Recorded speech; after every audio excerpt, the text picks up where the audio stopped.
Whoever will be free must make himself free.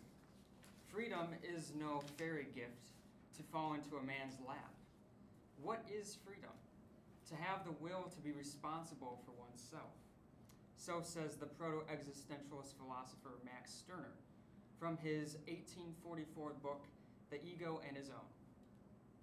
As of February 2017, the Cambridge Dictionary describes existentialism as a system of ideas originating during the 19th and 20th century in which the world has no meaning, and each person is alone and completely responsible for their own actions by which they make their own character. It is about living out our own personal convictions and how sometimes our own way of living can conflict with society. When I was 16, I first read Albert Camus' famous 1942 novel, The Stranger. I was instantly captivated by the main protagonist, whose name is Marceau. Marceau is an emotionally detached and nonchalant man who is convicted and put on trial for a murder that he did not intend to commit. Today, I'm going to describe to you three main tenets of existentialism. First, we are going to discuss the theme of absurdity. Secondly, we will inspect the theme of freedom. And finally, the theme of authenticity. I'm sure we've all had obscure experiences in our lives that make us question the very rationality and purpose of the universe. This ties into our first theme of absurdity. The idea of the absurd states that the universe is a chaotic, irrational place, devoid of any meaning. Additionally, the idea claims that searching for a meaning is futile, as there is nothing to be found. I refer now again to Albert Camus, this time to his 1942 novel, The Myth of Sisyphus, where he says, "Man stands face to face with the irrational.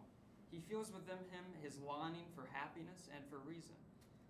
The absurd is born of this confrontation between the human need and the unreasonable silence of the world." Rather than following a religion or any other abstract idea for meaning, Camus says that we should embrace the absurd by creating our own purpose for our lives. How do we embrace the absurd? By fully recognizing our freedom, which is our second theme. Freedom entails each individual's ability to choose and being fully responsible to act for themselves.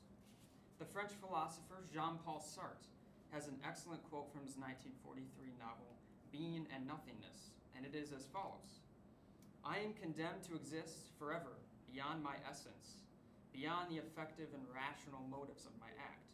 I am condemned to be free." What he is saying is that no matter what, we cannot escape our freedom. Sartre says, rather, we all have free will, and in doing so, we are always responsible for what we do. To actualize our freedom, we need to then fully embrace ourselves, which brings us to our final theme of authenticity. Existential authenticity is the ability to become independent and to fully embrace yourself regardless of what other people think. One way of looking at this issue is looking at a quote from the 1883 book, Thus Spoke Zarathustra, by German philosopher Friedrich Nietzsche, who says, "That, however, is my taste, neither a good nor a bad taste, but my taste, of which I no longer have any shame or secrecy. This is now my way. Where is yours? Thus did I answer those who asked me the way, for the way, it does not exist."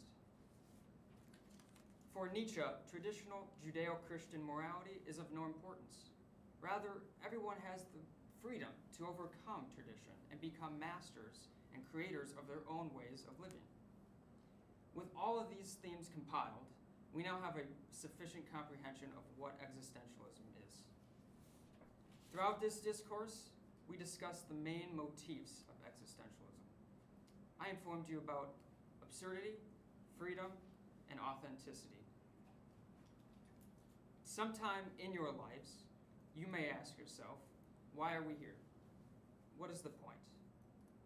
What is right? What is wrong? These answers lie within your own